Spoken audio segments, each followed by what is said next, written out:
countdown to the first presidential debate begins. Made the election a referendum on Trump's leadership. What to expect from the candidates on stage.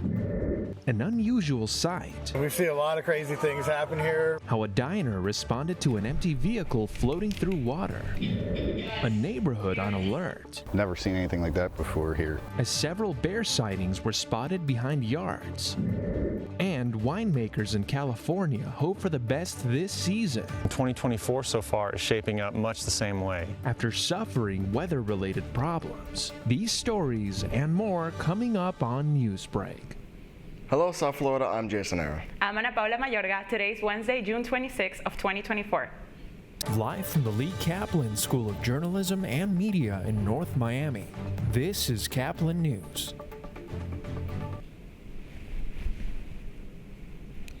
The clock is ticking for the first presidential debate, the earliest in American history. This morning, we're on the eve of the first rematch between Joe Biden and Donald Trump in 2024 at CNS Atlanta headquarters. And even though the lead candidates are the same as 2020, a lot has changed economically, socially, and in their personal records. Joe Biden's strategy in the 2020 election was to make the election a referendum on Trump's presidency, specifically his handling of COVID-19 and the summer of Black Lives Matter protests. Since then, the January 6th insurrection occurred, Roe v. Wade was overturned under the conservative majority Supreme Court, and Trump became a convicted felon, which point's likely to be brought up tomorrow. However, political analysts are saying that Trump's charges aren't swaying voters. As far the issue of his felony conviction doesn't seem to have moved voters in one direction or the other. While Biden has been in Camp David with his team prepping, Trump has stayed on the campaign trail. He will also look to target Biden's weak points with voters, mainly inflation and the cost of living. The candidates will also be sparring under new rules, as microphones will be muted when it's not their turn to speak, and there will be no live audience along with they cannot interact with their advisors or staff during commercial breaks. This morning, residents in Minnesota worry about the state of a dam after major flooding impacting the area and killed 2 people. Caplin News reporter Victoria Fonseca has more on the risks. In Blue Earth County, Minnesota, the Rapidan Dam, which was built in the early 1900s, is at risk of failing and is threatening to take resident Jenny Barnes' family house and family business with it. It'll happen. We don't know when, but it's going to be inevitable that the house is going to go. The Rapidan Dam is in imminent failure condition, according to authorities. Before the rushing water started eroding the foundation of Barnes' family home, it had already taken out several structures. We lost the Xcel Energy power substation, as well as a large park storage building and materials that were stored in there. And as you can see now, the private residence to the west is threatened by the flows. The local public works director says downstream residents have been advised of the imminent failure condition. The water flow rate peaked Monday and slightly decreased Tuesday. Authorities say a buildup of tree debris clogged the dam during heavy rainfall over the weekend, and with nowhere else to go, the water began to spill over the dam and began to make a new path on its west side, right next to the place that Barnes and her family have so much history. Livelihood, it's everything. Local residents are hoping for the best but preparing for the worst. There's no stopping it. It's going to go where it wants to go. It's going to take what it wants to take, and everybody pray that it doesn't take the dam store. I'm Victoria Fonseca with Caplin News.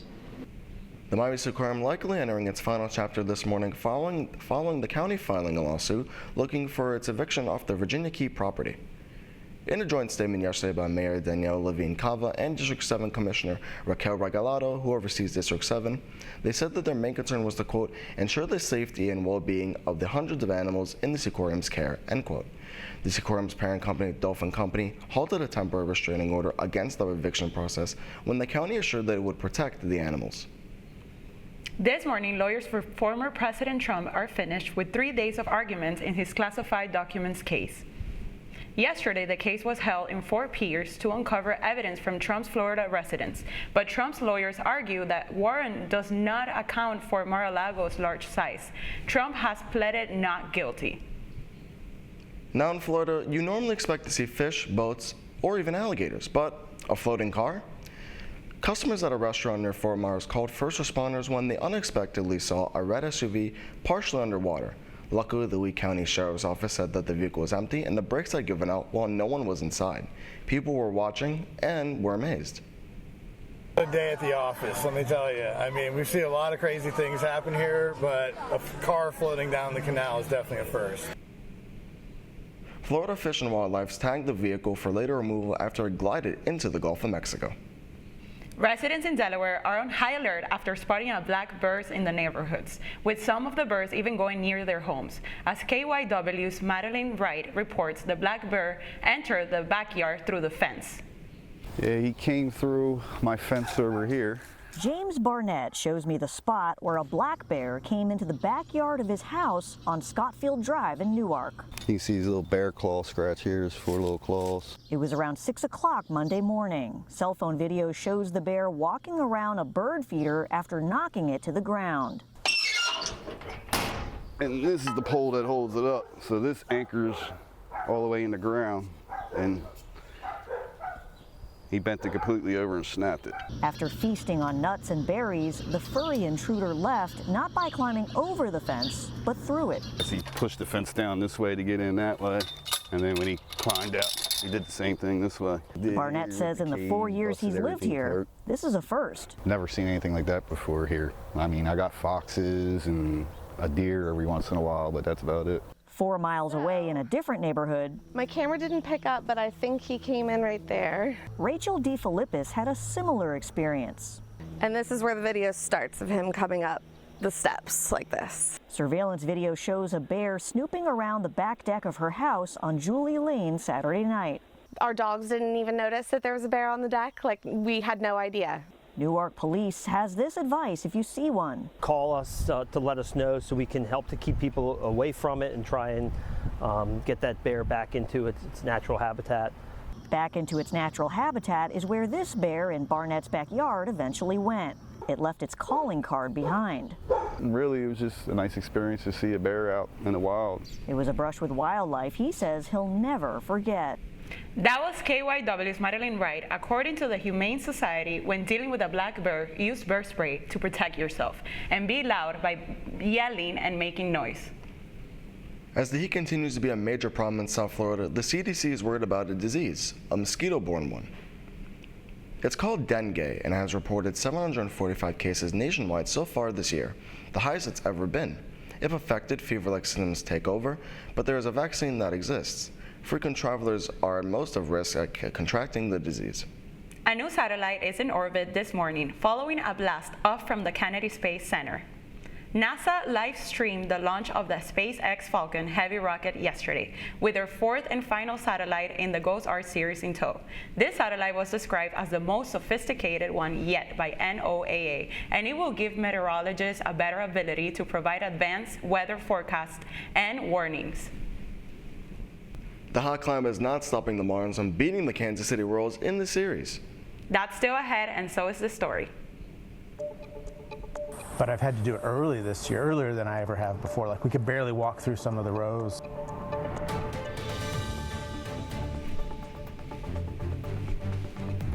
After failed harvest seasons, the future of winemaking here in the U.S. looks bright and tasteful. Newsbreak will be back in 2 minutes.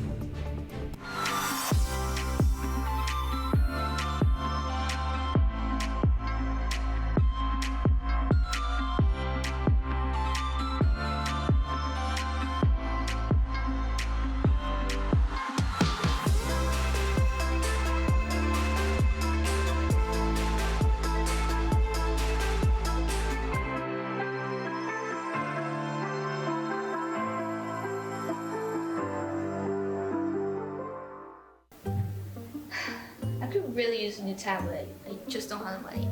Let me ask you something. Do you have a Pell Grant? Yes? You do know you can get a free tablet, right? Did you say free? Yeah, free. It's simple. And the application is done in the store. I could really use a tablet. Go get one. Another satisfied customer. Stop by Panther in the Graham Center at FIU MMC today to speak with one of our associates to get your free tablet. Type 2 diabetes can have a big impact on your life. But how can it be prevented? Well, the first step is knowing if you have something called prediabetes. Take the 1-minute risk test today at doihaveprediabetes.org.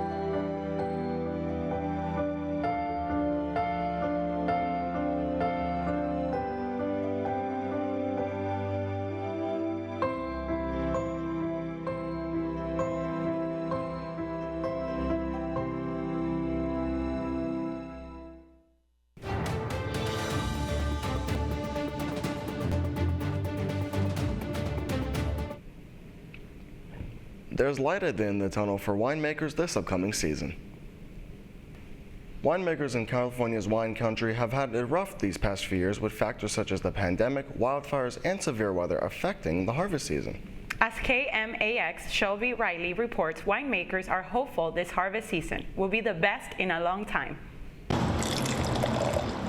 The last couple years have been interesting, to say the least. Ryan Wright is a winemaker at Sierra Vista Winery. He says a pandemic in 2020, the Caldor fire in 2021, and an extreme frost followed by a heat dome in 2022 made the last few years not so great for growing grapes. Luckily, 2023, this last harvest was beautiful, and 2024 so far is shaping up much the same way. He says they had bud break late this year, which means onset of ripening will happen later in the year with cooler temperatures. So you're going to have an elongated ripening season where you can retain acidity and all the fruit esters that you can sometimes lose in the vineyard when you have, too much heat. Eric Hayes, the owner and winemaker at Chateau de Velle Winery, says he has similar hopes for 2024. It was almost like Mother Nature was saying, I'm sorry. He says they've had good growth so far and has even had to go in and thin some out to allow sunshine and air to hit the grapes. But I've had to do it early this year, earlier than I ever have before. Like, we could barely walk through some of the rows. However, he is still feeling the aftermath of the Caldor fire after losing all of his crops. We're usually about 2 to 3 years out with our red wines especially. So now that I'm running out of the 19s and the 20s, I don't have those 21s. So we're having to jump to the 22 vintage. That was KMA's Shelby Riley reporting. While both winemakers remain hopeful they will have a good season, they admit weather and any other unforeseeable event could derail their prospects. The Marlins tied in Kansas City this morning following a close game against the Royals. The Royals got good momentum on the bases in the first inning, scoring their only run of the game. The Fish couldn't get anything going at the bat until a clutch catch by the Royals at the second base on the Nick Gordon base hit ended in a wide throw that sent Otto Lopez home at the top of the 7th.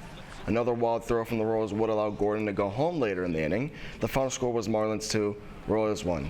The Fish will close out their series against Kansas City tonight. You're watching Newsbreak. We're coming right back.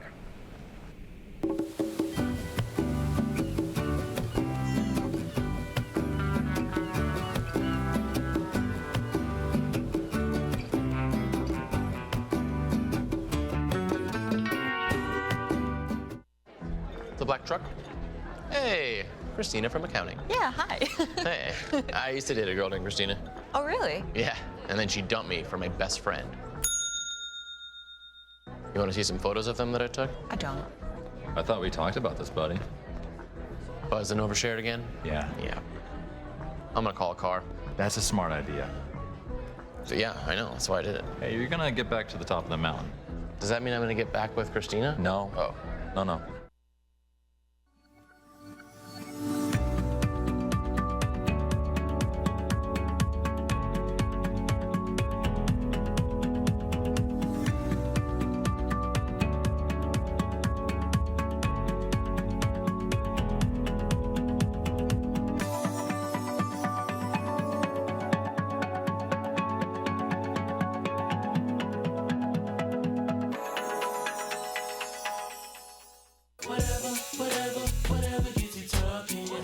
lot of ways to reach out to a friend about their mental health.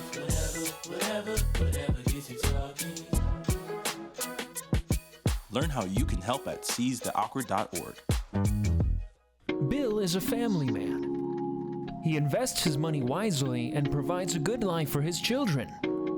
Just one problem. He often opens emails from senders he doesn't know, and his computer is not password protected. One day, Bill checked his bank account and 94% of malware attacks originate from emails. Don't be like Bill. Take your cybersecurity seriously. That's all the time we have for Newsbreak. I'm Ana Paula Mayorga. I'm Jason Harold. Get more news anytime at caplinnews.fiu.edu.